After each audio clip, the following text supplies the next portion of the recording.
আপনারা শুনছেন ভূত.com presents Achinpur haunted by Airtel. আর এবার আপনাদের যে খবরটি জানিয়ে দিতে চাই সেটি হচ্ছে যে এবার ভয়ের রাজ্য অচিনপুরে বন্ধুর সাথে হারিয়ে যেতে পারবেন আপনি এখনই, কারণ এয়ারটেল নিয়ে এসেছে স্পেশাল স্ট্রিমিং প্যাক অচিনপুর শুধুমাত্র আপনার জন্য। মাত্র 29 টাকায় 24 ঘন্টা আনলিমিটেড ইউটিউব স্ট্রিমিং করতে ভিজিট করুন মাই এয়ারটেল অ্যাপ অথবা ডায়াল করুন *4*029#। আমরা চলে যাচ্ছি আমাদের ঘটনায়। ঈদ মুবারক, ঈদ মুবারক, ঈদ মুবারক। আপনাদের সবাইকে পবিত্র ঈদ উল ফিতরের শুভেচ্ছা। আশা করছি আপনারা সবাই ভালো আছেন এবং ভালোর দলে আছেন।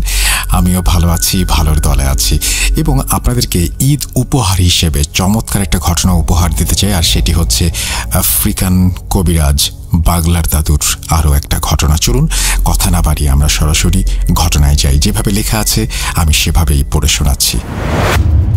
আসসালামু আলাইকুম রাসেল ভাই, আশা করি ভালো আছেন, সুস্থ আছেন। আমি মেহেদি হাসান, লিখছি দুবাই থেকে। রাসেল ভাই, আপনাকে অনেক অনেক ধন্যবাদ আমার পাঠানো ঘটনাগুলো আপনার কণ্ঠে পড়ে শোনানোর জন্য। সেই সাথে ধন্যবাদ জানাচ্ছি ভূত.com-এর মডারেটর গোলাম রাব্বি ভাই এবং অন্য সব মডারেটর এবং টিম মেম্বারদের। ভাই, আপনার নিশ্চয়ই মনে আছে বাগলা দাদু, লালা দাদু, মালির তান্ত্রিক গুরুর কথা, যাদের ঘটনা আত্মা ফেরানো জাদু এই প্ল্যাটফর্মে শুরু করার মাধ্যমে আমার জার্নি শুরু। আর ঘটনাটি আমি সংগ্রহ করেছিলাম আমার আফ্রিকান বন্ধু চুকসের কাছ থেকে। আজকের এই ঘটনাটিও আমি সংগ্রহ করেছি আমার বন্ধু চুকসের কাছ থেকে। এই ঘটনাটি পশ্চিম আফ্রিকার দেশ গাম্বিয়ার, যেখানে চুকসের বাড়ি। ঘটনা শুরু করার আগে আমি কিছু কথা বলে নিতে চাই। ভাইয়া, আপনি জানেন যে বাগলার দাদু অর্থাৎ চুকসের দাদু অনেক বড় একজন কবিরাজ। বাগলার দাদু ওনার মালিক তান্ত্রিক গুরুর সান্নিধ্য থেকে অনেক ভালো মানের একজন কবিরাজ হয়ে ওঠেন। কবিরাজি বিদ্যা থেকে শুরু করে অসংখ্য ঘটনার সাক্ষী হয়েছেন বাগলার দাদু। তাছাড়া অনেক ভয়ঙ্কর ভয়ঙ্কর সাধনা করেছেন দাদু তার এই কবিরাজি জীবনে এসে। এই বাগলার দাদুর কবিরাজি জীবনে সবচেয়ে কাছে যাকে পেয়েছেন সেই ব্যক্তি হচ্ছেন লালা দাদু। লালা দাদু হচ্ছে বাগলার দাদুর বাল্যবন্ধু। তিনিও দাদুর মতো একজন অভিজ্ঞ বড় কবিরাজ। তাছাড়া লালা দাদুর পরে যে ব্যক্তিটি বাগলার দাদুর সবচেয়ে কাছের কবিরাজ তিনি হচ্ছেন ইব্রাহিম দাদু। একটা কথা, আফ্রিকাতে যে জিনিস লক্ষ্য করা যায় সেটা হচ্ছে ওখানকার অনেক কবিরাজরা অনেক সময় একত্র হয়ে বিভিন্ন জাদু টোনা ও সমস্যার সমাধান করে থাকেন। গাম্বিয়া দেশের ভেতরে এই জিনিসগুলো আরও বেশি লক্ষ্য করা যায়। তো ওখানকার কবিরাজরা সমষ্টিগতভাবে যে কালো জাদু বা জাদুগুলো করে থাকেন তার ভেতরে সবচেয়ে ভয়ঙ্কর জাদু হচ্ছে সর্পবান, সর্পচালান এবং 15 কবিরাজের বান ইত্যাদি। আমি এখন আপনাদের সাথে বাগলা দাদুর ভয়ঙ্কর একটা অভিজ্ঞতার কথা বর্ণনা করব। ঘটনাটি বেশ বড় হয়ে যাচ্ছে। এই ঘটনার সাথে বাগলা দাদুর জানা গাম্বিয়ার কিছু প্রচলিত কিছু ভয়ঙ্কর ব্ল্যাক ম্যাজিক সম্পর্কিত তথ্য দেব এবং এই জাদু করার প্রক্রিয়া সম্পর্কে বর্ণনা করব ইনশাল্লাহ। ঘটনাটা শুরু করার আগে সবার কাছে একটা অনুরোধ, ঘটনা আমরা যেন বিনোদন হিসেবেই নেই। এটা চর্চা করা বা কালো জাদুর আশ্রয় নেয়া বা কাউকে এই ব্যাপারে উৎসাহ দেয়া থেকে বিরত থাকি, কেননা ব্ল্যাক ম্যাজিক মোটামুটি সব ধর্মে নিষিদ্ধ। তাছাড়া এটি শিরকের অন্তর্ভুক্ত। মূল ঘটনাটা শুরু করার আগে আমি বাগলার দাদুর ছোট একটা ঘটনা দিয়ে শুরু করতে চাই। এই ঘটনাটা অনেক ছোট, কিন্তু এই ঘটনাটা শুনলে আপনারা বুঝতে পারবেন বাগলার দাদুর বিদ্যা সম্পর্কে, যে তিনি জাদুবিদ্যায় কতটা শক্তিশালী। একবার বাগলার দাদু তার ক্ষেতে অন্যান্য শাকসবজির পাশাপাশি কিছু তরমুজ চাষ করেছেন। তরমুজ বড় হবার পরে উনি একসময় লক্ষ্য করেন ওনার ক্ষেতের সব তরমুজগুলো চুরি হয়ে যাচ্ছে। প্রথম উনি বিষয়টাকে পাত্তা দেননি, কেননা এলাকার ভেতর অনেক দুষ্টু ছেলে মেয়ে আছে এবং তারা একটু একটু করে এগুলো করে এবং সিরিয়াসলি ভাবার কোনো কারণ নেই এটা নিয়ে। বাগলা দাদু মানুষ হিসেবে অনেক উদার স্বভাবের মানুষ ছিলেন। প্রথম বিষয়টি পাত্তা না দিলেও একসময় বাগলার দাদু খেয়াল করেন ক্ষেত থেকে অনেক বেশি তরমুজ চুরি হচ্ছে, যা ওনাকে আর্থিকভাবে ক্ষতির সম্মুখীন করছে। দাদু এবার বিরক্ত হয়ে সিদ্ধান্ত নিলেন উনি এই তরমুজ চোর ধরবেন। কিন্তু চোর ধরতে গেলে পাহারা বসাতে হবে। এখন উনি পাহারা যে বসাবেন সেই সুযোগ ওনার নেই, কারণ সারাদিন খেতে অনেক খাটাখাটনির পাশাপাশি দিনে রাতে কবিরাজি করেন। আবার রাতে এসে ক্ষেত পাহারা দেওয়াটা অত্যন্ত দ্রূহ ব্যাপার। তো উনি চোর ধরার জন্য একটা ভিন্ন কৌশল অবলম্বন করেন। সেটা হচ্ছে বাগলার দাদু একদিন সন্ধ্যায় একটা জাল নিয়ে ওনার খেতে যান, তারপর মন্ত্র পড়ে জাল খেতে বিছিয়ে দিয়ে আসেন। পরদিন সকালে খেতে যেয়ে বাগলার দাদু দেখেন ওই গ্রামের কিছু দুষ্টু ছেলে সেই জালের ভেতরে আটকা পড়ে আছে। জালটা এমনভাবে তাদেরকে পেঁচিয়ে ধরে রেখেছে তারা নড়াচড়া করতে পারছে না। তখন বাগলার দাদু গ্রামের লোকদের ডেকে দেখান, দেখো এই দুষ্টু ছেলের দল রোজ রাতে আমার ক্ষেতের তরমুজ চুরি করে নিয়ে যায়। গ্রামের লোকজন সবাই তো ভীষণ অবাক দাদুর এমন জাদুর কেরামতি দেখে। যাই হোক, তারপর ওই ছেলেদের ভয় ভীতি দেখিয়ে ছেড়ে দেয়া হয়। তাছাড়া তারা এমনিতে অনেক ভয় পেয়েছিল, কেননা তাদের বর্ণনা অনুযায়ী তারা যখন তরমুজ চুরি করার জন্য খেতে আসে, হঠাৎ করে তাদের কাছে মনে হলো কেউ তাদেরকে জাপটে ধরে ফেলেছে। ওরা প্রথম এটা ভেবেছিল যে বাগলার দাদু তার পরিবারের কেউ হবে, কিন্তু না, ওরা খেয়াল করে এটা একটা জাল। জালটা এমনভাবে ওদের পেঁচিয়ে ধরে ওরা ওখানে মাটিতে পড়ে যায়, আর সবাইকে এই একটি জাল পেঁচিয়ে ধরে রাখতে পারে। আর এভাবেই বাগলার দাদু জালের ওপর জাদু বিস্তার করে চোর ধরতে সক্ষম হন। এবার মূল ঘটনায় আসি। এই ঘটনাটি বেশি দিন আগের না, এটা 2022 সালের একদম প্রথম দিকে। তখন চুকস দুবাই থেকে ছুটি নিয়ে তার গ্রামের বাড়িতে গেছে ছোট চাচার বিয়ে উপলক্ষে। বাগলার দাদুর ছোট ছেলের বিয়ের বেশ আয়োজন করা হলো। ছোট ছেলের বিয়েতে কোনো ধরনের কৃপণতা করেননি বাগলার দাদু। বাড়িটা বেশ সাজিয়ে গুছিয়ে ঢাক ঢোল পিটিয়ে বিয়ে দিলেন ছেলেকে। বিয়ের সময় বেশ ঘটা করে অনুষ্ঠান করা হলো এবং সেই অনুষ্ঠানে যোগ দিতে বাগলার দাদুর আত্মীয়, পাড়া প্রতিবেশী ও তার সব কবিরাজ বন্ধুরা একত্রিত হয়েছিলেন। সেখানে মধ্যভোজনের আয়োজন করা হয়েছিল। ভোজন শেষে বাগলার দাদু ও তার 11 জন কবিরাজ বন্ধুরা একসাথে বসে গল্প করছিলেন। সেখানে লালা দাদু ও ইব্রাহিম দাদু উপস্থিত ছিলেন। গল্প করার এক পর্যায়ে বাগলার দাদু লক্ষ্য করেন যে তার অন্যান্য বন্ধুরা বিভিন্ন বিষয়ে কথা বলছে, হাসি ঠাট্টা করছে, কিন্তু এদের সবার ভেতরে ইব্রাহিম দাদু একদম চুপচাপ বসে রয়েছেন। তাছাড়া তার মুখে একটা চিন্তার ছাপ। বিষয়টা লক্ষ্য করে বাগলার দাদু ইব্রাহিম দাদুর উদ্দেশ্যে বলেন, ইব্রাহিম, কি হয়েছে তোর? বাগলা দাদুর কথা শুনে বাকি সবাই একদম নীরব হয়ে যায়, আর সবার দৃষ্টি তখন ইব্রাহিম দাদুর ওপর। ইব্রাহিম দাদু একদম চুপ। তখন বাগলার দাদু আবারও ইব্রাহিম দাদুকে জিজ্ঞাসা করেন, কিরে, কথা বলছিস না কেন? কি হয়েছে তোর, বলবি? অবশেষে নীরবতা ভেঙে ইব্রাহিম দাদু বলেন, বাগলার রে, এবার মনে হয় আমার মেয়ে ও তার পরিবারকে আর বাঁচাতে পারবো না। এমন সময় লালা দাদু বলে ওঠে, কেন, তোর মেয়ের আবার কি হলো? তখন ইব্রাহিম দাদু বলেন, আমার মেয়ে, নাতনি, জামাই সহ তার পরিবারের সবার উপরে কালো জাদু করেছে আমার জামাইয়ের গ্রামের একজন শয়তান কবিরাজ। এমন জাদু করেছে যেটা কাটানো আমাদের পক্ষে সম্ভব না।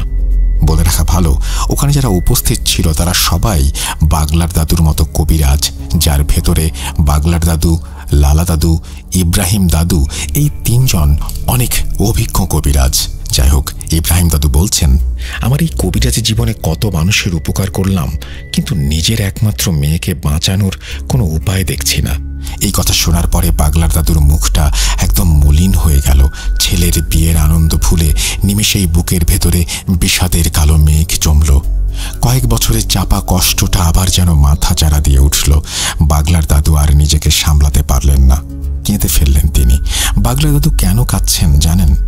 আমি চুকসকে জিজ্ঞাসা করিনি সে কথা, সে তখন কেন কাঁদছিল, কেননা সেই মর্মান্তিক হৃদয় বিদারক ঘটনা আমি অনেক আগে শুনেছিলাম, যেখানে কুম্ভ নৃত্যকে কেন্দ্র করে বাগলা দাদুর সাথে এক কবিরাজের ঝামেলা হয়। তারপর থেকে শত্রুতা, সেই শত্রুতার বলি হতে হয়েছিল চুকসের একমাত্র ফুপুকে।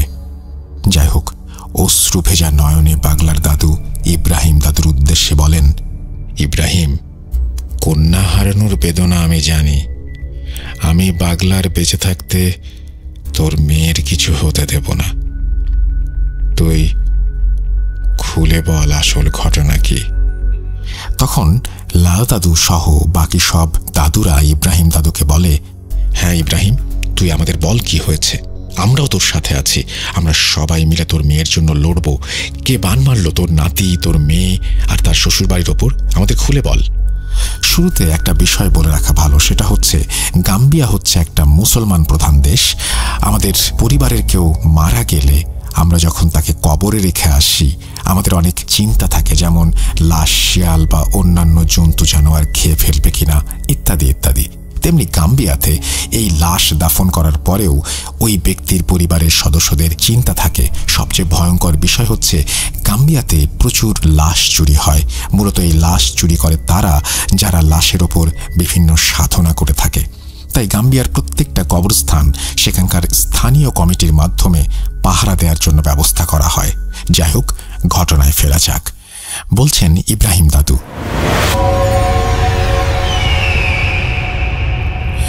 আমার মেয়ের জামাই কাশেম, তার কাজ হচ্ছে তাদের এলাকার একটা কবরস্থান পাহারা দেয়া।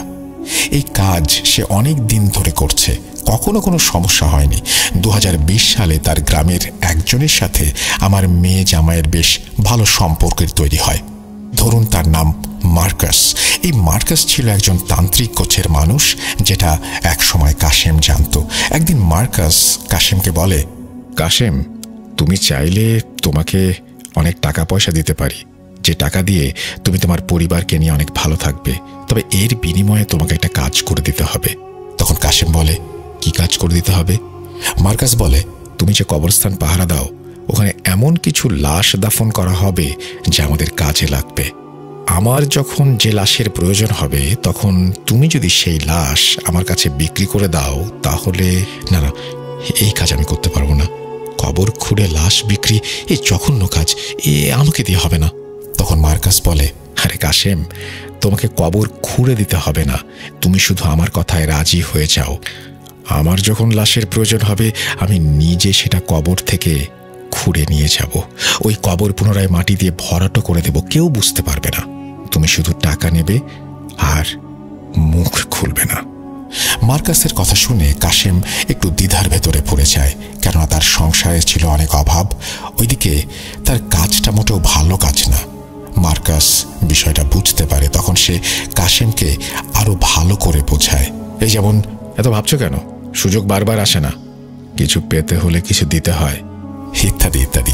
একটা সময় কাশেমও লোভে পড়ে রাজি হয়ে যায়। তো তারপর প্রতি মাসে সর্বোচ্চ 2 বার মার্কাস কাশেমের কাছ থেকে সদ্য দাফন হওয়া লাশ কিনতে থাকে। যেদিন মার্কাসের লাশের প্রয়োজন হয় সেদিন বিকেলে বা সন্ধ্যায় মার্কাস কাশেমকে বলে দিত আজকে রাতে সে আসবে সদ্য দাফন হওয়া কোনো একটা লাশ কবর খুঁড়ে তুলে নিতে। এটা বলে মার্কাস কাশেমকে টাকা দিয়ে দিত, আর সেদিন গভীর রাতে কবরস্থান থেকে লাশ তুলে নিয়ে যেত মার্কাস।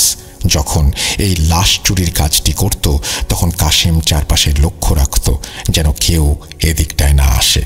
ওদিকে মার্কাস কবর থেকে লাশ তুলে তারপর কবরটা পুনরায় ভরাট করে দিত যাতে কেউ বুঝতে না পারে। তারপর সে লাশ নিয়ে চলে যেত। সে এই লাশের সাথে কি করত সেটা সে কখনো কাশেমকে বলেনি। এভাবে চলতে থাকে।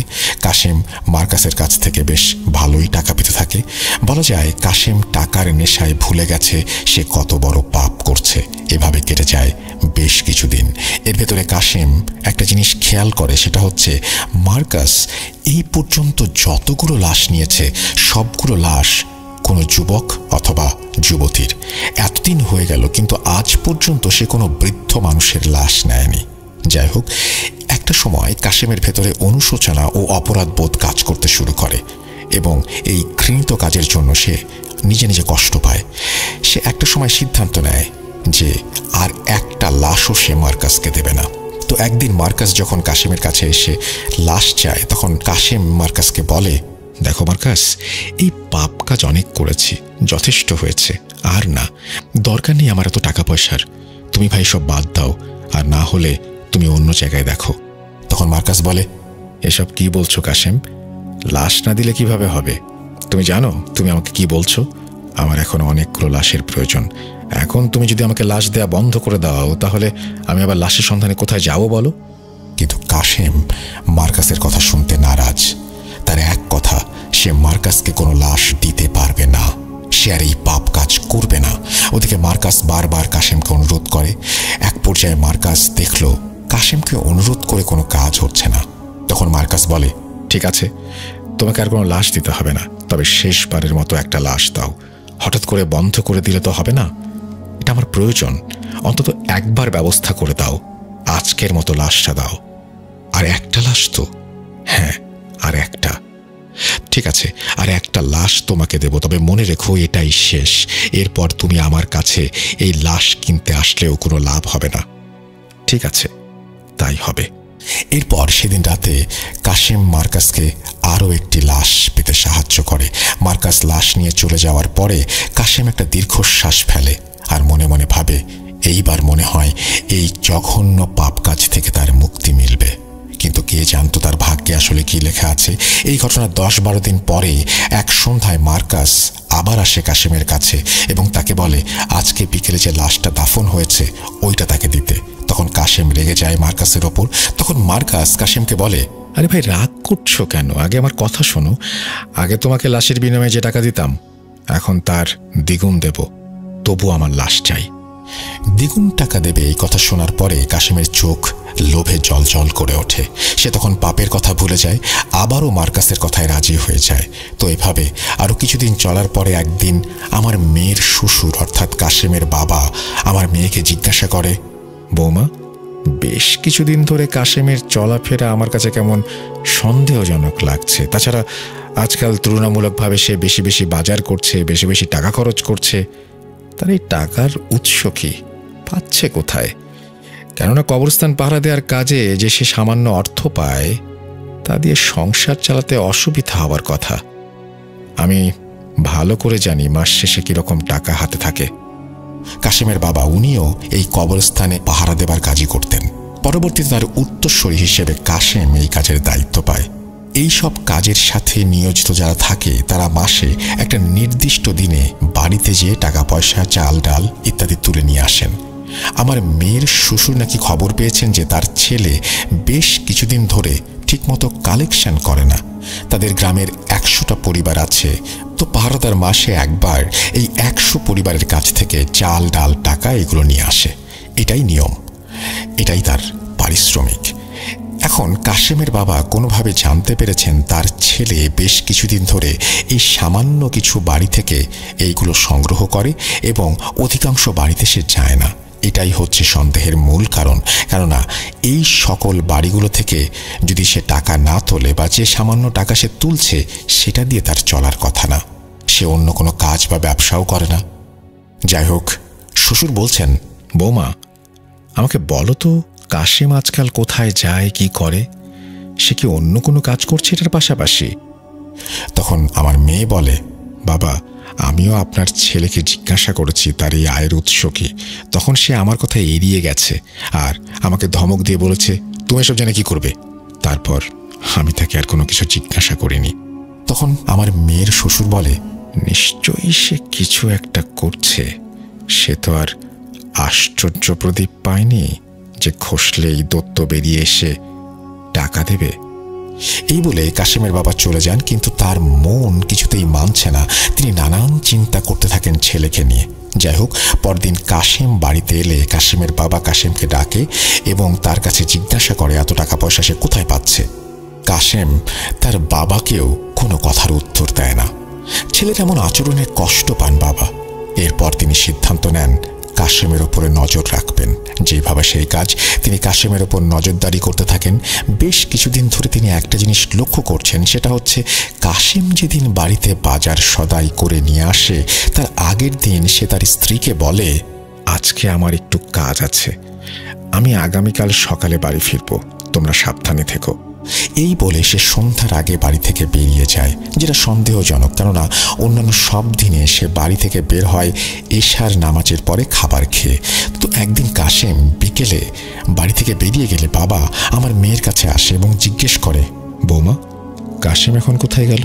তোমাকে কিছু বলে গেছে?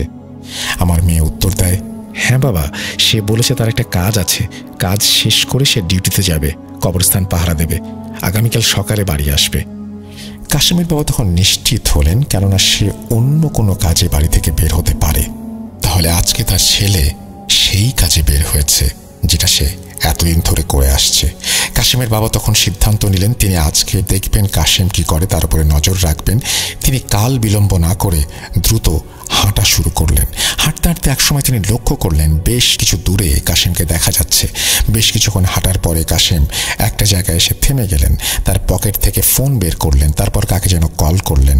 ওদিকে কাশেমের বাবা ছেলেকে দাঁড়িয়ে থাকতে দেখে নিজেকে আড়াল করে ফেললেন, আর ছেলে কি করে সেটা দূর থেকে দেখতে লাগলেন। যাই হোক, কল করার 10 মিনিট পরে একটা লোক আসলো কাশেমের কাছে। তারপর কাশেমের সাথে কিছু কথা বলে কিছু টাকা পয়সা দিয়ে লোকটা চলে গেল। কাশেমের বাবা তখন আড়াল থেকে লোকটাকে দেখার পরে তার শরীরে যেন বিদ্যুতের শক খেলেন। তিনি লোকটাকে চিনে ফেললেন। আরে, এ তো শয়তানতান্ত্রিক মার্কাস। কালজাদুর এমন কোনো অপকর্ম নেই যে মার্কাস করে না। তার ছেলে কেন এরকম একটা জঘন্য লোকের কাছ থেকে টাকা নিল? বিষয়টা তখন তার মনে বেশ নাড়া দিল। তিনি ভাবলেন, তাহলে কি তার সন্তান কাশেম এই তান্ত্রিকের সাথে লাশ কেনাবেচা করছে? না, এ হতে পারে না। তার ছেলে এমন কাজ করতে পারে না। এর পেছনে অন্য কোনো কারণ আছে। তাকে দেখতেই হবে আসল ঘটনা কি ঘটছে। যাই হোক, ওদিকে টাকা পাওয়ার পরে কাশেম ভালো করে এদিক ওদিক দেখে নিল এবং সে টাকাটার বিষয়টা যেন কেউ বুঝতে না পারে এভাবেই বাজারের দিকে হাঁটা শুরু করলো। ওদিকে বাবা দূর থেকে তাকে অনুসরণ করতে থাকলো। ছেলের এমন কার্যকলাপ নিজ চোখে দেখে কাশেমের বাবা বুঝতে পারেন তার ছেলের অধপতন হয়েছে। ইশার নামাজের পরে কাশেম বাজার থেকে ফিরে কবরস্থানের দিকে রওনা হলে তার বাবাও দূরত্ব বজায় রেখে পেছন পেছন আসতে থাকেন। বলে রাখা ভালো, সেদিন চাঁদের আলো ছিল। চুকস বলেছে আমাদের ওখানে পূর্ণিমার রাতে বেশ ভালো পরিষ্কার দেখা যায়। তারপর কাশেম কবরস্থানে পৌঁছে যায়। ওদিকে কাশেমের বাবা কবরস্থানের ওখানে একটা মোটা গাছের আড়ালে লুকিয়ে পড়লেন, আর তার ছেলে কি করে সেটা লক্ষ্য করতে থাকলেন। ওখানে একটা ছোট ঘরের মতো করে বানানো ছিল, যার ভেতরে একটা খাটিয়া, কোদাল এবং বিভিন্ন জিনিস রাখা হয়। কাশেম সেই ঘরের তালা খুলে সেখান থেকে তার বসার চেয়ার ও একটা লাঠি নিয়ে বাইরে চলে এলো আর গেটের সামনে বসে পড়ল। তারপর সে ওখানে বসে বসে কবরস্থান পাহারা দেওয়ার কাজ করতে লাগলো। আর ওদিকে তার বাবা ছেলের ওপর নজর রাখছেন দূর থেকে। এভাবে কেটে যায় অনেক সময়। কাশেমের বাবার যেন অপেক্ষার প্রহর শেষ হয় না। তিনি মনে মনে প্রতিজ্ঞা করেছেন আজকের শেষ দেখেই তিনি ঘরে ফিরবেন। প্রয়োজনে সারা রাত ছেলের ওপর নজর রাখবেন। হঠাৎ মধ্যরাতে কাশেমের মোবাইলে একটা কল আসে। কাশেম মোবাইলে 1 মিনিটেরও কম সময় কথা বলে ফোনটা রেখে দেয়। তার ঠিক 5-7 মিনিট পর কাশেমের বাবা খেয়াল করেন মার্কাস এসেছে কাশেমের কাছে এবং তারা দুজন এদিক ওদিক দেখে সরাসরি চলে যায় সেই নতুন কবরটার কাছে, যেটাতে আজকে বিকেলে একটা লাশকে দাফন করা হয়েছে। কাশেমের বাবার আর বুঝতে বাকি রইল না কি হচ্ছে, কি করছে তার ছেলে। সে নিজের চোখকে বিশ্বাস করতে পারছে না।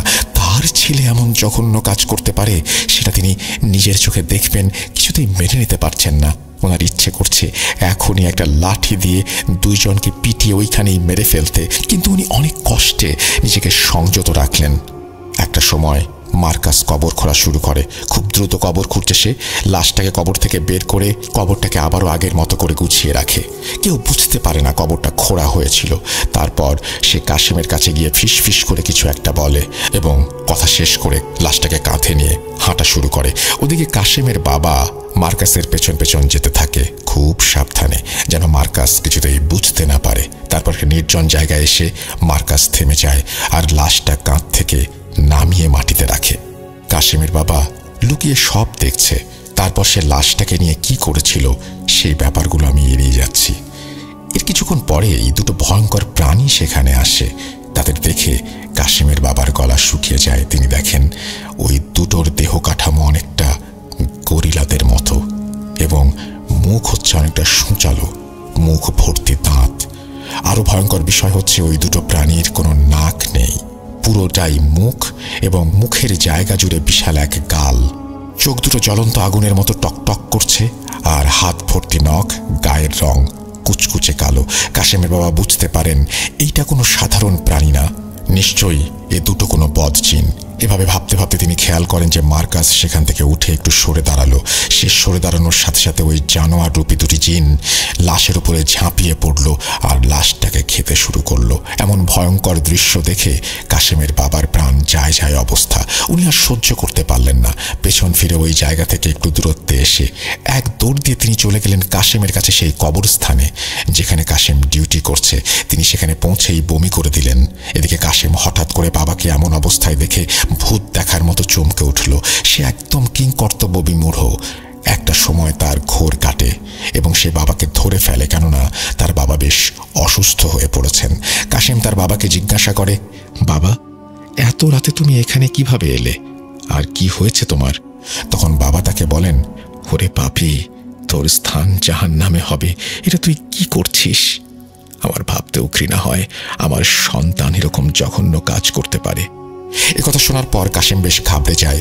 সে কিছু বলে ওঠার আগে বাবা আবার বলে, আজকে সন্ধ্যা থেকে তুই যা যা করেছিস তার সব আমি জানি, এই নিজের চোখে দেখেছি। তুই জানিস তুই যে লাশটা মার্কাসকে দিলি সেটা নিয়ে সে কি করেছে? বকাঝকা চলতেই থাকে। এক পর্যায়ে তিনি ছেলেকে বোঝান এটা অনেক বড় পাপ কাজ, এখান থেকে ফিরে আসতে হবে তাকে।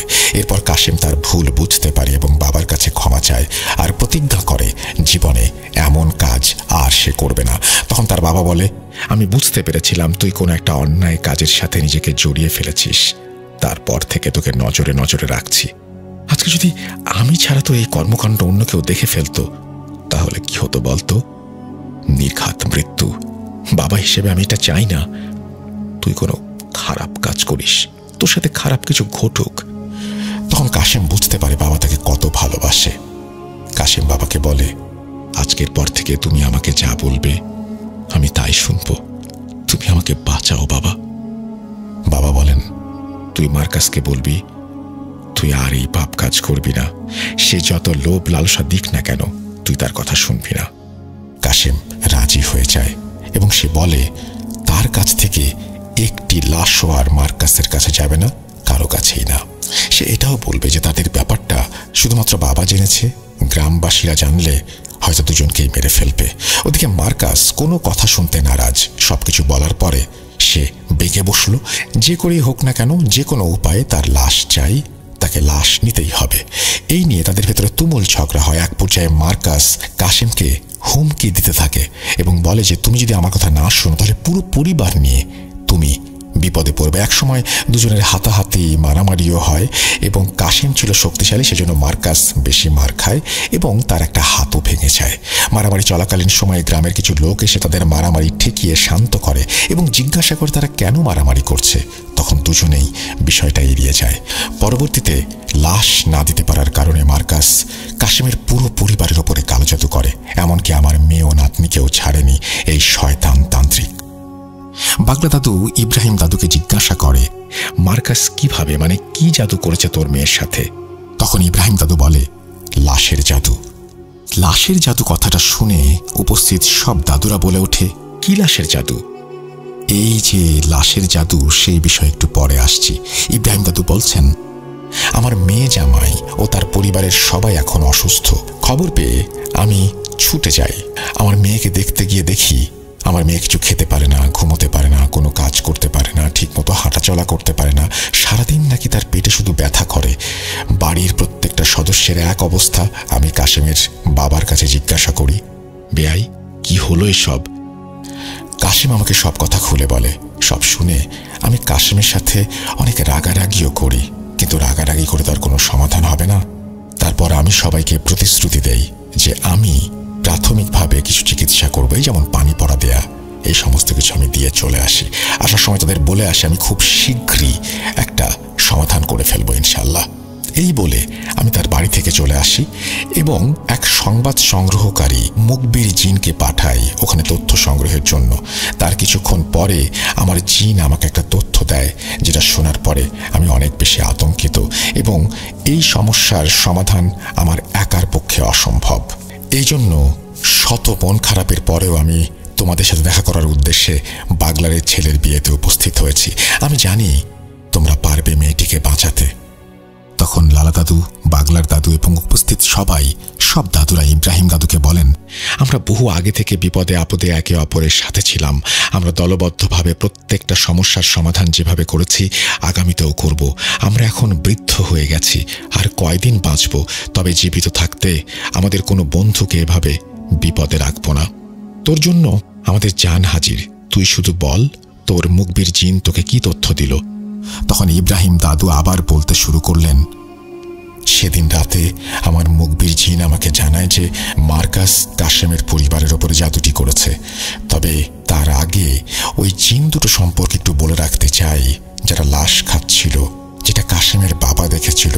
তান্ত্রিক মার্কাস মূলত ওই জিনের মাধ্যমে অনেক শয়তানি কর্মকাণ্ড করে থাকে। ওই জিন দুটো হচ্ছে খবিশ জিন বা মুর্দাখোর জিন। ওরা অনেক শক্তিশালী।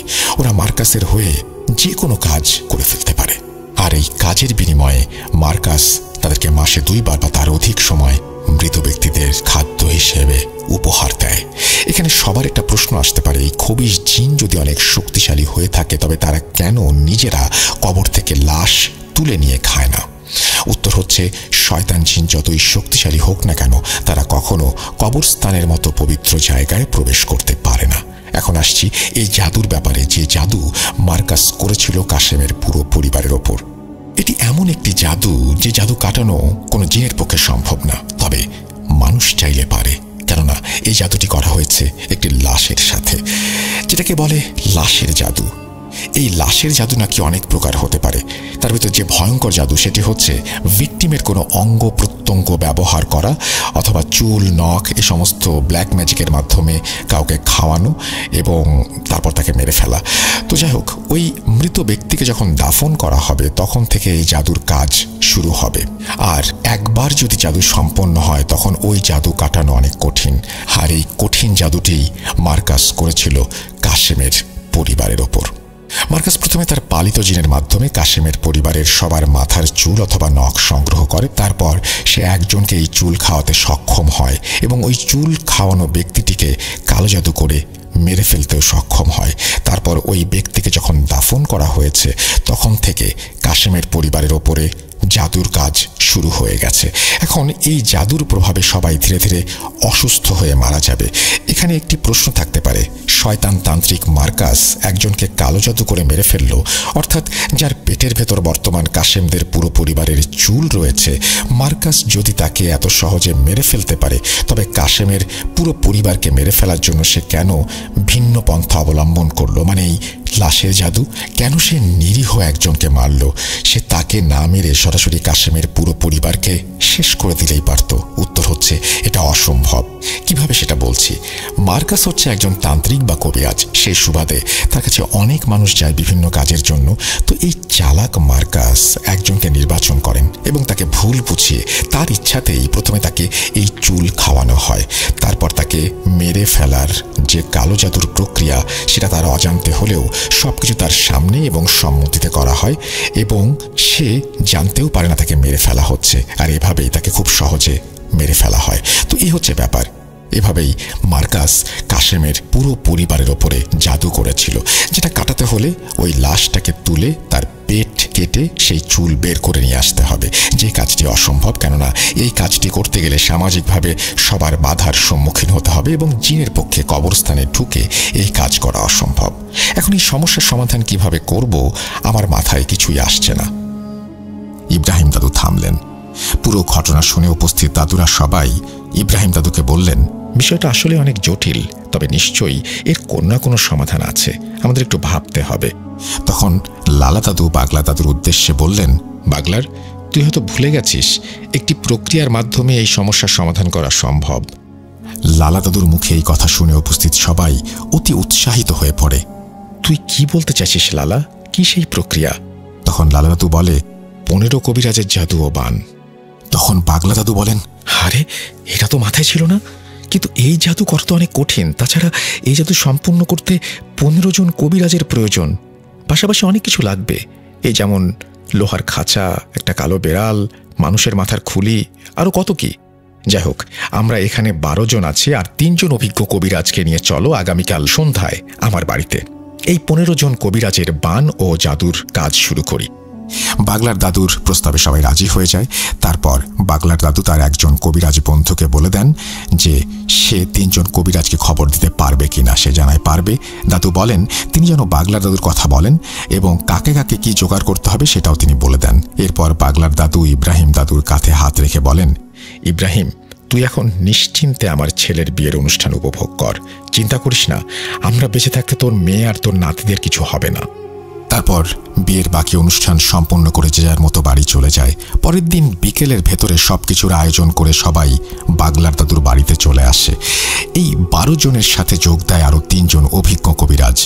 এই 15 জন কবিরাজের সর্দার হয় বাগলার দাদু, কারণ তিনি সার্বিক বিবেচনায় সবচেয়ে অভিজ্ঞ। বাগলার দাদু সহ এই 15 জন কবিরাজের ভেতরে মুসলিম, খ্রিস্টান ও বুনো ধর্ম অবলম্বী মানুষ থাকলেও তারা সবাই ছিল জোলা জাতি।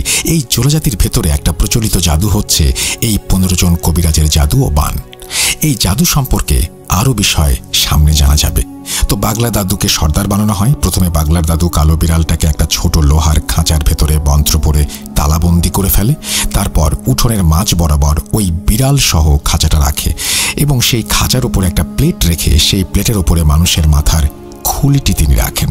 তারপর বাগলার দাদু একটা ছুরি দিয়ে তার আঙুলের কিছুটা কেটে ফেলেন এবং সেই কাটা আঙুলটি সেই মানুষের মাথার খুলির ওপর ধরেন। দাদুর আঙুল বেয়ে রক্ত সেই খুলির ওপরে গিয়ে পড়ে। খুলির ওপরে কিছু রক্ত দিয়ে দাদু হাতে একটা কাপড় ব্যান্ডেজের মতো করে পেঁচিয়ে দেন। তারপর একে একে 14 জন কবিরাজ এভাবে আঙুল কেটে সেই খুলির ওপরে রক্ত ফেলে। এভাবে 15 জনের রক্ত দেওয়া শেষ হলে দাদুরা বাদ্যযন্ত্র নিয়ে আসেন। বাগলা দাদু খাঁচাটা সামনে রেখে উঠোনে বসে পড়েন আর বাকি 14 জন কবিরাজ 7 জন করে 2টি লাইনে বসে পড়েন। ধরেন খাঁচাটা উঠোনের মাঝ বরাবর আছে। বাগলা দাদু বসেছেন খাঁচার সামনে পশ্চিম দিকে মুখ করে, আর এই 7 জন সদস্য 2 দলের এক দল বসেছে উত্তর দিকে মুখ করে এবং অন্য দল বসেছে দক্ষিণ দিকে মুখ করে। তাদের উভয়ের লাইন শুরু হয়েছে খাঁচার পশ্চিম পাশ থেকে। যাই হোক, এরপর সবাই এক ধরনের বাদ্য বাজাতে থাকে, গান গাইতে থাকে। তারা গান গাইছিল, সেটা মূলত ছিল জোলা সঙ্গীত। একটা কথা বলে রাখা ভালো, আমার পূর্বের ঘটনা আফ্রিকার কালো জাদু, যেখানে দেখা যায় নাইজেরিয়ার কবিরাজ সুরেলা কণ্ঠে গান গাইছে, সেই একই কাজ গাম্বিয়ার কবিরাজরাও করছে। আমি চুক্সকে জিজ্ঞাসা করেছিলাম এই গান গাওয়ার কারণ কি, আর আফ্রিকার সব দেশে কি এভাবেই জাদু করা হয়ে থাকে? চুক্স যে উত্তরটা দিয়েছিল সেটা হলো হ্যাঁ, এই আফ্রিকার প্রায় দেশের জাদু করার পদ্ধতি সমষ্টিগতভাবে, জাতিগতভাবে কোনো অনুষ্ঠান ও জাদুটনা করা থাকলে তারা গান বাজনার মাধ্যমেই সেটা করে থাকে। তাছাড়া অনেক সামাজিক ও ধর্মীয় অনুষ্ঠানগুলোতেও এই গান বাজনার আয়োজন করা হয়। যাই হোক, ঘটনায় ফিরে আসা যাক। বাগলার দাদু সহ সবাই তখন সুরেলা কণ্ঠে গান গাইছেন। মজার বিষয় হচ্ছে বাগলার দাদু এক লাইন গাচ্ছেন, সেটা শেষ হওয়ার পরে বাকিরা বাকি অংশটুকু গাচ্ছেন। এই গান চলে প্রায় ঘণ্টাখানেক। ততক্ষণে সূর্য ডুবে গেছে। সূর্য ডোবার পরে গান বাজনা শেষ করে ওনারা 15 জন কবিরাজ জাদু ও বানের প্রথম ধাপ শেষ করেন। এরপর দ্বিতীয় ধাপের জন্য প্রস্তুতি নিচ্ছেন সবাই। দ্বিতীয় ধাপে বাগলার দাদু ওই খাঁচার 2 পাশে কিছু আগরবাতি অথবা ওই ধরনের কিছু সুগন্ধি জ্বালিয়ে দেন। তারপর সব কবিরাজরা খাঁচাকে কেন্দ্র করে গোল হয়ে বসেন এবং একটা জায়গা ফাঁকা রাখেন। বাগলা দাদু বসলেন সব কবিরাজদের মাঝখানে, যে জায়গাটি ফাঁকা রাখা হয়েছিল। কিভাবে সেটা বলছি। ধরুন এই লোহার খাঁচার পাশে গোল করে সমান দূরত্বে 16টা টুল রাখা হয়। প্রত্যেকটা টুলের নাম্বার আছে। এখন হিসাব অনুযায়ী 16 নাম্বার টুল থাকবে 1 নাম্বারের পাশে। তখন 16 নাম্বার টুল সরিয়ে নেওয়া হলে 1 নাম্বার এবং 15 নাম্বার টুলের দূরত্ব দ্বিগুণ হয়ে যায় বাকি টুলের তুলনায়। ওইটা হচ্ছে ফাঁকা জায়গা। এদিকে 8 নাম্বার টুলটা একদম মাঝে বসেছে। ওই 8 নাম্বার টুলের ওপরে বাগলার দাদু বসেছেন। এখন বাগলার দাদুর ডান পাশে 7 জন কবিরাজ এবং বাম পাশে 7 জন কবিরাজ, আর সামনে বিড়াল বন্দি লোহার খাঁচা আর সেই রক্তমাখা মাথার খুলি। আশা করি পজিশনটা সবাই বুঝতে পেরেছেন। আমার মনে হয় না বুঝলেও অসুবিধে নেই। যাই হোক, এরপর শুরু হয় মন্ত্র। প্রথমে বাগলা দাদু মন্ত্র পাঠ করেন। মন্ত্র পড়া শেষ হলে 1 ও 7 নাম্বারের ভেতর থেকে মন্ত্র পড়া শুরু হয়। তার মন্ত্র শেষ হলে আবার 9 ও 15 জনকে সেই মন্ত্র পাঠ করতে হয়।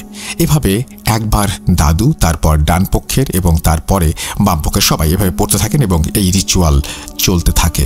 এবং খাঁচার ভেতরে তখন সেই বেড়ালটা ভয়ঙ্কর হুঙ্কার দিতে থাকে এবং ছটফট করতে থাকে। ওদিকে সবাই মিলে মন্ত্র পড়েই যাচ্ছে। একটা পর্যায়ে বিড়ালটা খাঁচার তালা ভেঙে বের হয়ে ওই ফাঁকা জায়গা দিয়ে এক দৌড় দিয়ে বাগলার দাদুর ছোট ঘরটায় চলে যায়। ছোট ঘর বলতে আপনারা নিশ্চয়ই জানেন যে আফ্রিকার কবিরাজদের একটা আলাদা ঘর থাকে ছোট, যেটাতে তারা কবিরাজি চর্চা করে থাকে, এবং ঘরটা বানানো হয় গোল করে, অনেকটা কুঁড়ে ঘরের মতো। যাই হোক, দাদুরা কিন্তু দেখছেন বিড়ালটা বের হয়ে চলে গেল। একটা জিনিস খেয়াল করেন, এই বিড়ালের শরীরে কতটুকু শক্তি থাকতে পারে সেটা আমাদের সবার জানা প্রয়োজন। একটা বিড়ালের পক্ষে একটা লোহার খাঁচা ভেঙে সেখান থেকে চলে যাওয়া সাধারণ বিষয়? হ্যাঁ, এটাই হয়েছিল, কারণ এটাই জাদুবিদ্যা। বিড়ালটা চলে যাওয়ার পরে দাদুরা উচ্চ স্বরে মন্ত্র পড়তে থাকেন।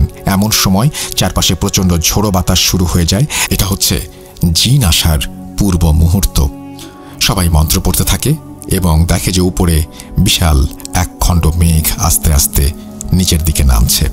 মনে হচ্ছে কোনো একটা দৈত্য দানব মেঘের উপরে ভেসে ভেসে আসছে এবং সে নিচের দিকে নামছে। এমন দৃশ্য দেখার সাথে সাথে ভয়ে যে কারো অবস্থা খারাপ হয়ে যাওয়ার কথা। সবাই ছিল 80 বছরেরও বেশি বয়স্ক এবং অভিজ্ঞ কবিরাজ। তারা তাদের এই কবিরাজি জীবনে এরকম অনেক ভয়ঙ্কর ঘটনা দেখেছে, তাই তাদের উপরে এগুলো কোনো প্রভাব ফেলেনি। আস্তে আস্তে সেই জমাট বাঁধা কালো মেঘ নিচে নামতে থাকে এবং একদম নিচে চলে আসে। হাসি শোনা যাচ্ছিল আগে থেকেই, শুধু শব্দটা ধীরে ধীরে প্রকট হচ্ছে। একটা সময় কাছে চলে আসে সেই জমাট বাঁধা মেঘ এবং সেটা থেমে যায়, হাসিও থেমে যায়। হঠাৎ সেখান থেকে বিশাল লম্বা দুটো হাত বাগলার দাদুর দিকে এগিয়ে আসতে থাকে এবং যেখানে খাঁচা ছিল সেই জায়গায় এসে হাতগুলো থেমে যায়। হাতগুলো দেখতে নাকি মানুষের হাতের মতো হলেও আকারে অনেক বড়।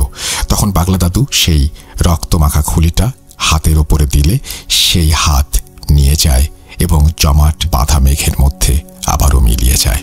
তারপর সবাই লক্ষ্য করে ওইখান থেকে একটা আলো এসে বাগলার দাদুর ছোট ঘরে প্রবেশ করলো এবং সাথে সাথে ওখানে থাকা বিড়ালটা একটা চিৎকার দিয়ে ওঠে। তার কিছুক্ষণ পর ওই ঘর থেকে একটা গম্ভীর কণ্ঠে দাদুকে কেউ ডাক দেয়, বাগলার। ডাক শুনে বাগলার দাদু এক মুহূর্ত বিলম্ব না করে সেখানে চলে যান। তারপর বাগলার দাদু ওই ঘরে থাকা জিনদের সাথে বেশ কিছুক্ষণ কথা বলেন।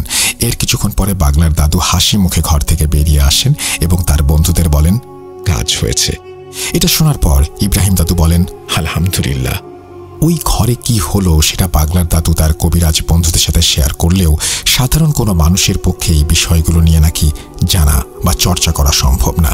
আমি এখানে কিছু বিষয় জানতে না পারলেও চুকস আমাকে একদম নিরাশ করেনি। সে আমাকে মূল বিষয়টা বলেছে।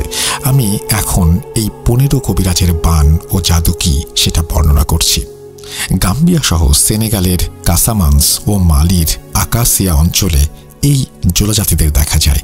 তো এই জোলা জাতিদের ভেতরে বিভিন্ন ধর্মের মানুষ থাকলেও তারা জাতিগতভাবে কিছু সামাজিক আচার অনুষ্ঠান করে থাকে, যার ভেতরে কুম্প নৃত্য অন্যতম। তাছাড়া বিশ্বাস করে তারা যে তাদেরকে বিপদ থেকে রক্ষা করার জন্য অসীম শক্তিধর জিন রয়েছে, যার ভেতরে একজন হচ্ছে মাহু। এই মাহু শব্দের অর্থ হচ্ছে গুরু বা ওই ধরনের কিছু। তো এই মাহুকে ডাকার পদ্ধতি সেটাকে বলে 15 কবিরাজের জাদু বা বান। এখানে জাদু একটা জিনিস আর বান মারা আর একটা জিনিস। তাহলে বান শব্দটা কেন ব্যবহার করা হচ্ছে? তার কারণ হচ্ছে মাথার ওপরে 15 জনের রক্ত দান করা, এটাকে বলে বান। এই বান মাহুকে উপহার স্বরূপ দেয়া হয়। মজার বিষয় হচ্ছে এটিকে তাদের ভাষায় বান বলা হয়। আর এই যে কালো বিড়াল, এই বিড়ালের উপরে মাহু ভর করেছিল। মাহু যখন এখানে আসলো তার আগে সে দূর থেকে প্রভাব খাটিয়ে বিড়ালটাকে খাঁচা থেকে মুক্ত করে। এখন প্রশ্ন উঠতে পারে, কেন খাঁচা বন্দি করে রাখা হলো বিড়ালটাকে? উত্তর হচ্ছে, এই রিচুয়াল ঠিকঠাক মতো সম্পন্ন হলে ওই খাঁচার তালা কোনো অদৃশ্য শক্তি অর্থাৎ মাহু নিজে খুলে দেবে, আর তখন বুঝতে হবে এই রিচুয়ালটা ঠিকঠাক মতো হয়েছে। বিড়ালটাকে সে মুক্ত করে বাগলার দাদুর ছোট ঘরে নিয়ে যায়। মূলত ওই বিড়ালটা তখন সম্পূর্ণ মাহুর নিয়ন্ত্রণে ছিল।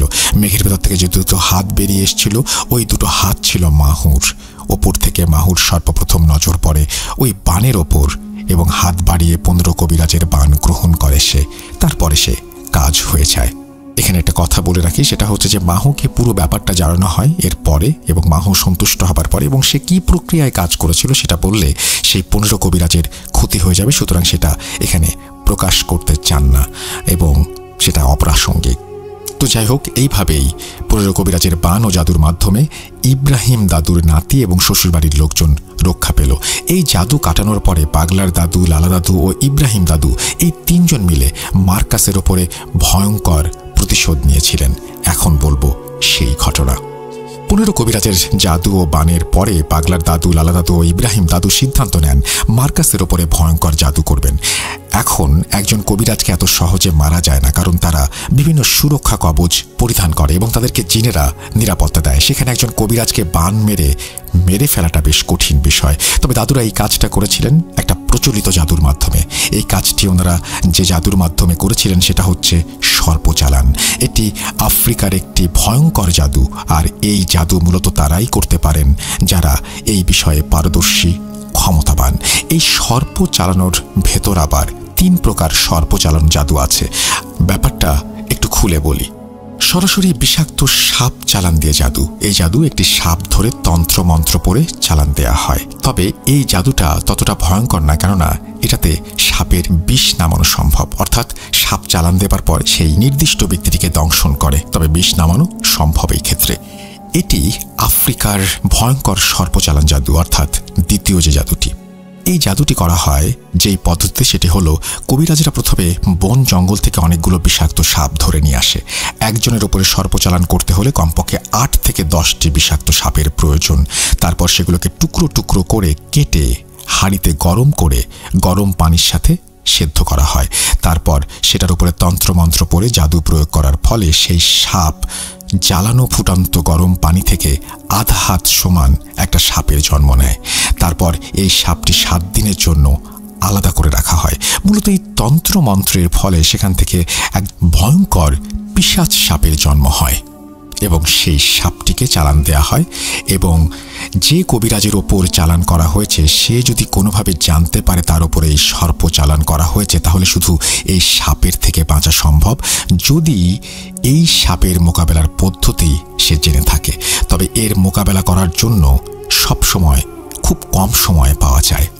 এখন এই ব্যক্তি যদি এই সময়ের ভেতরে একটি জান বেটু দিয়ে গন্ডি কেটে বসে পড়ে এবং তন্ত্রমন্ত্র পড়ে এবং একটি জিন হাজির করতে পারে, যেটি একটি ঈগল পাখির রূপ নিয়ে হাজির হবে, তখন ওই ঈগল পাখিরূপী জিন ওই চালান করা সাপটির কাছাকাছি আসার পরে সেটি ধরে নিয়ে যাবে।